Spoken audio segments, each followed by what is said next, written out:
In August 1947, the Indian subcontinent was partitioned into the independent states of Pakistan and India. Pakistan, then known as the Dominion of Pakistan, comprised 5 provinces in 2 wings, which were separated by over 1,000 miles of the width of India. Because of the great distance, from its inception, Pakistan had difficulty administering these 2 discontinuous territories. Both territories' only link was their shared religion, Islam. Otherwise, both were culturally, linguistically, and later politically alien to each other. The ethnic groups in the West were much more integrated, but were different and distinct from Bengalis, who nearly entirely populated the eastern wing. In 1948, Pakistan adopted Urdu as the national language, which sparked criticism in the Bengali-speaking East. The matter intensified into a crisis that climaxed in 1952 when police authorities opened fire on a crowd of Bengali-language protesters. Ultimately, the 1956 Constitution granted Bengali equal status with Urdu. The Eastern Wing had a larger population than the Western Wing, but political power and civil administration were concentrated in the West. Finance and resource allocation focused on the West. Development funds, foreign aid, and imports were much more available to the West, despite the East generating much more of the country's export revenue. The military was also dominated by the West, particularly Punjabis, with Bengalis comprising only a small percentage of military personnel. In 1965, during a 6-week war with India over Kashmir, Pakistan allocated massive military resources in the West. This generated fierce criticism in the East, which was defended only by an understrength force and thus vulnerable to invasion. In 1965, the Pakistani government implemented the one-unit scheme, where the country was reduced to 2 provinces, East Pakistan and West Pakistan. The one-unit scheme was envisioned to ease administration of East and West by ending provincial biases and promoting national unity. However, Bengalis in the East viewed it differently, that the merger of the 4 western provinces was intended to counterbalance the population dominance of the East. As a counter to the one-unit scheme, Bengali politicians, led by the highly popular Mujibur Rahman, proposed the 6-point program, which was intended to allow greater provincial autonomy. The Pakistani government rejected the proposal, saying this was a step towards Bengali separation. By 1968, East-West relations had deteriorated considerably, and the central government was accusing Bengali politicians of conspiring with India for East Pakistan's secession. Mujibur and other Bengali politicians were arrested and jailed for treason. This led to riots and protests breaking out in East Pakistan, which forced the government to release the Bengali leaders. These and other political crises in Pakistan also forced the end of the military government, which was succeeded by another army junta. In March 1970, the new regime under General Yahya Khan, seeking to restore law and order and transition the country to civilian rule, announced the holding of general elections for later in the year. In November 1970, just 1 month before the elections, a powerful cyclone struck East Pakistan, causing considerable loss of lives and property. The government's humanitarian and relief efforts were slow and ineffective, again generating fierce criticism in East Pakistan and further exacerbating East-West relations.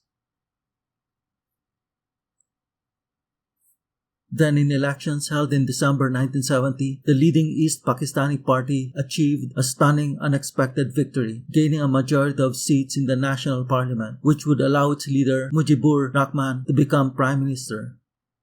In the elections, no East Pakistani candidate won in the West, and no candidate in the West won in the East. Thus, the country was now divided politically.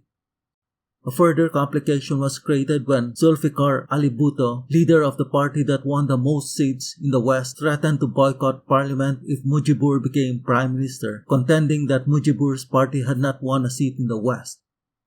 In January to March 1971, talks were held to try and resolve the growing crisis. A proposal was made for some form of power-sharing or coalition government, but negotiations broke down. By then, the continued delay in Mujibur becoming prime minister was seen in the East as the West's refusal to come under a Bengali-led government. By now, East Pakistan was seething with rebellion, with widespread street protests breaking out in response to Mujibur's call for civil disobedience.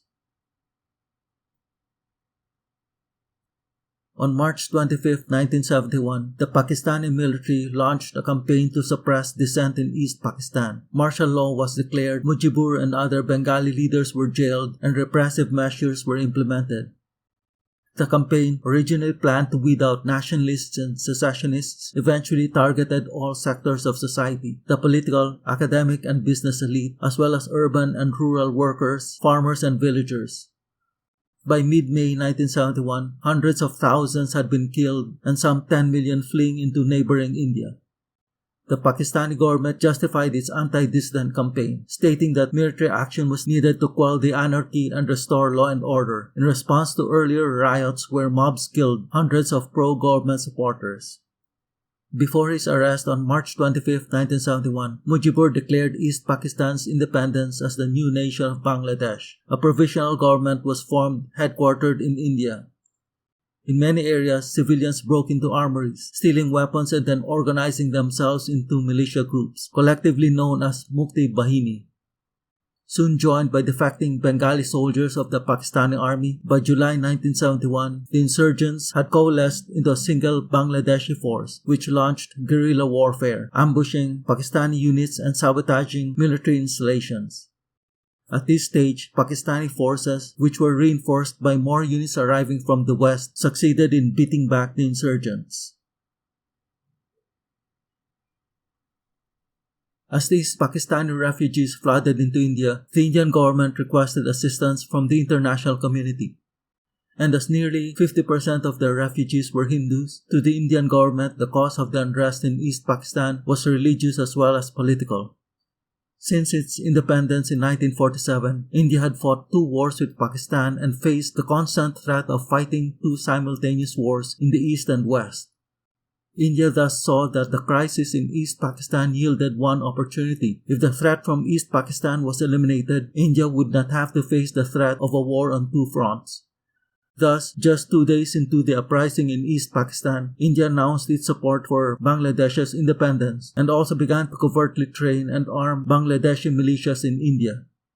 Within a few months, Bangladeshi forces grew to 100,000 fighters. By May 1975, India was prepared to become directly involved by invading East Pakistan, but decided to move the attack to later in the year during the dry season and also when the snow-covered Himalayan passes would prevent a possible Chinese attack. By October 1971, the Indian Army was directly involved in the fighting, providing artillery support for Bangladeshi guerrilla infiltrations and openly engaging Pakistani forces in border and air battles. On December 3, 1971, full-scale war broke out between India and Pakistan. India's war strategy was focused in the east, achieve a quick victory there, and hold off a likely Pakistani offensive in the west.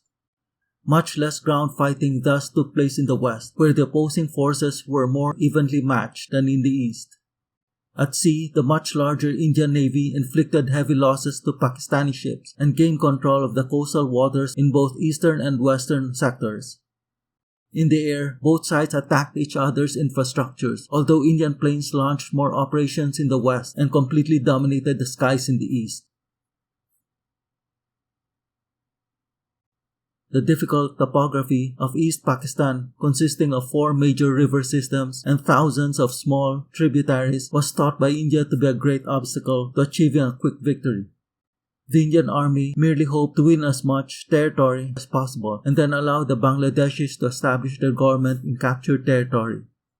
On December 4, 1971, Indian forces consisting of 200,000 troops backed by air, artillery and armored units and their Bangladeshi allies attacked on 4 fronts.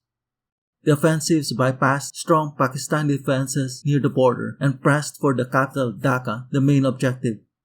The advances were greatly facilitated by the civilian population, which provided information on local terrain and Pakistani positions. By December 12, Indian Bangladeshi units had reached the perimeter of the capital. On December 16, the Pakistani government gave instructions to the East Pakistani Command to take measures to end the fighting. The Pakistanis requested a ceasefire, which was refused. Indian forces prepared to lay siege to the city and then issued an ultimatum, forcing the Pakistani commander to relent and agree to surrender. Over 90,000 Pakistani military and civilian personnel were taken prisoner. With the collapse of the eastern sector, fighting in the west also ended. Pakistani authorities released Mujibur Rahman, who returned to Bangladesh on January 10, 1972, and was greeted by a crowd of 1 million people upon his arrival. By August 1972, Bangladesh was recognized by 86 countries, and in September 1974, it became a full member of the United Nations.